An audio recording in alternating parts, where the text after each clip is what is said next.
All right, as the moment of recording this, the NFL Draft Combine officially begins tomorrow, but nonetheless, let's talk about the offensive linemen in this upcoming NFL Draft class nonetheless. And much like we did with the free agent video, we're going to be talking about two tackles, two guards, and a center to make up an entire offensive line. No coherent top list with any of this. We want to talk about a full offensive line unit, basically. So that's how we're going to do it. Subscribe if you're new; it'd be greatly appreciated. Leave a like and comment down below your thoughts. You know the whole drill. So now let's get into it. Will Campbell is the first guy we'll be talking about, an offensive tackle out of LSU, coming in at 6'6", 320, and one of the top named tackles of this class for a reason, and surprisingly not the top ranked tackle in this class, according to ESPN at least. He's the second ranked tackle, but at the end of the day, he still feels like he would be a very, very, very, very good tackle for a team to grab. Really an all-around type of tackle, good against the run, good against the pass, and again, just being very effective for an LSU team that kind of needed an offensive line that was effective in multiple capacities. Obviously, LSU as a team maybe underperforming expectations, but Will Campbell definitely lived up to the hype that he had entering the season, and is now going to try and live up to the hype that he's going to have entering the NFL. At the end of the day, again, is good big body tackle. I'm pretty sure he played left tackle in college. He might have played, yeah, I'm pretty sure he played left tackle. Nonetheless, though, is a great, great option for a team to get. Going to be a first round pick for sure. And really, no team is going to be upset picking Will Campbell. He firmly proved himself this past year at LSU that he is a first round caliber tackle and can make a true difference in the NFL, similar to along the likes of Rashawn Slaton and Joe Alt. But with all that, again, really good all-around player, can get to the second level with these, and just a really good blocking ability that is kind of not hard to come by, but you don't see too many people in a given draft class have the abilities that someone like Will Campbell has. Now, obviously, there's a difference between playing at LSU and playing at the NFL level, but I still feel like his style of play will be able to translate very well, and thus land him a good spot in the NFL for a good period of time. So, a good guy for teams to select. Next up, going to fall well down in these rankings according to ESPN. We're going to talk about Wyatt Millum out of West Virginia, 6'6", 317. Kind of want to talk about a later round tackle for this because I'm expecting Miami, especially, to be going after some later round offensive linemen in this draft. Finally, maybe not finally, but that's something that they like to do. So I want to talk about someone out of the Big 12, a conference that I know quite a good bit about in college football, being a UCF fan. And Millum is one of those tackles where he has his pros and cons, obviously. He's definitely not a complete player like Will Campbell is. But as a later round, potentially even undrafted tackle, I doubt he'll go that far. Most likely he'll be an early day 3 pick. But for a value tackle in this draft, he's not terrible. The main thing is against power rushers, he struggles with, kind of digs in. And ESPN mentions that very clearly. And also is just like West Virginia's style of offense was very ground heavy, and Wyatt does definitely lean into that, being a very, very good run blocker and has room to work in against the pass. But that is something that, given the offensive system he finds himself landing with, might not be that big of an issue, all things considered. But he is someone where if you're going to select him, you probably don't want him to be started in week one. You probably want him to learn behind someone, either at right tackle or left tackle. But at the end of the day, again, you're not selecting him to be a cornerstone of an offensive lineman. You selected him to be good, a good or a project tackle that can become someone for one of those sides.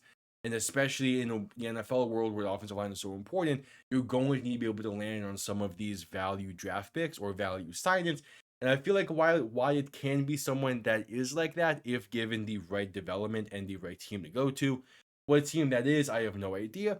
But a team that definitely does specialize in the ground would benefit him, and a team like Baltimore, I feel like wouldn't be out of the realm of possibility, depending on what happens with Ronnie Staley. There's talks that they want to bring him back, but I would not be surprised if they still invest in offensive line in some capacity, and Wyatt Millum is not that bad of an option. So the two tackles out of the way, let's talk about the offensive. Let's talk about the interior a bit, with offensive guard. And the first one is Tyler Booker out of Alabama, 6'5", 325.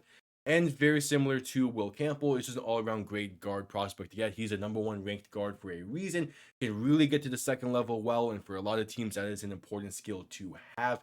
Because especially when you're 6'5", 325, and you have the agility to get to the second level and lay dudes out, in some offensive schemes, that's a very important skill to have, especially a scheme like Miami's that run a lot of outside zone and maybe do pulling guards a lot. It's a great skill to have. And with his pass protection, we saw it a little bit with Alabama last year, but Jalen Milroe was a different story. But more so with a few years ago, again, very solid pass protector, can do a lot with it, and just able to hold his own. Could definitely use some development. Going to be going against tougher interior defensive linemen in the NFL level compared to that's like an Ole Miss or Miss State. But at the end of the day, very, very, very, very solid guy to get. Currently is the 33rd ranked prospect overall, so a day two pick possibly, and that would be a very good guy to get day two. Most likely early day two, but get just all around level of talent that he has. I would not be upset with Miami getting him, and I would not be upset, and no team would probably be upset drafting him, assuming that the scheme fits. Assuming the scheme fit is there. I do think with interior offensive lineman, scheme fit is definitely more of a factor compared to tackle and center. But for Tyler Booker, I think he can fit most schemes. It's just like the very few, like very, very, very few schemes in the NFL that he might not really fit well into. But for the most part, again, really like the type of player that he is. The next guard we'll talk about is Marcus Mbao out of Purdue, 6'5", 305. And I want to talk about a Big Ten guard here just because the Big Ten is known for their run game, and Marcus is definitely a guard that plays well into it, being able to get to the second level effectively compared to some of the other guards in this class. And again, because of the Big Ten being this really, really run-centric type of conference, and Purdue especially being a run-centric team, he can also pull really well for a guard. And with that is going to come a lot of teams looking his way for a pulling guard type of role, and for a guard that's like, hey, and for a player that's simply, we know that you're a fantastic run blocker, and we have faith that you're good enough in the pass blocking. But that's one of the things, though, is the potential is there for Marcus to be a better pass blocker. But if he's gonna be an elite level run blocker and a good to slightly above average pass blocker, that's pretty much fine. But his run blocking alone is going to make him a really sought after prospect, and the pass blocking can come later with it. But at the end of the day, that's the point of these guys being draft prospects, is to develop once they enter the league. And Marcus is someone who can easily develop the pass blocking, and the run blocking already being at the level it is. I don't think the pass blocking is that big of an issue, all things considered. So 62nd ranked prospect overall, 4th ranked guard, a late day two pick, and you're probably happy with it, assuming you have a team that can really maximize the run blocking for now, and then allow him to develop the pass blocking as the season progresses. So final guy we're talking about, a center, is in Seth McLaughlin out of Ohio State. Won the Natty, so gotta talk about one of these. Won the Natty, gotta talk about an Ohio State guy here. 6'4", 305, and again, another Big Ten guy I want to talk about, because Miami being kind of a run-centric team, or a lot of teams now being run-centric after seeing what Saquon Barkley did, felt like it was good to talk about it. So again, really good fit in the run game, because that's what a lot of the Big Ten is. They're really good smash mouth style, and Seth here is a very similar type of player where he likes to block the run, especially the zone runs.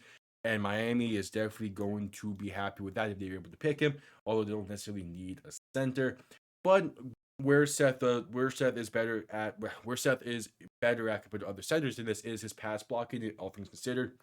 But it's the case of his hands are really good, and his ability to react quickly, which a lot of centers do need to do.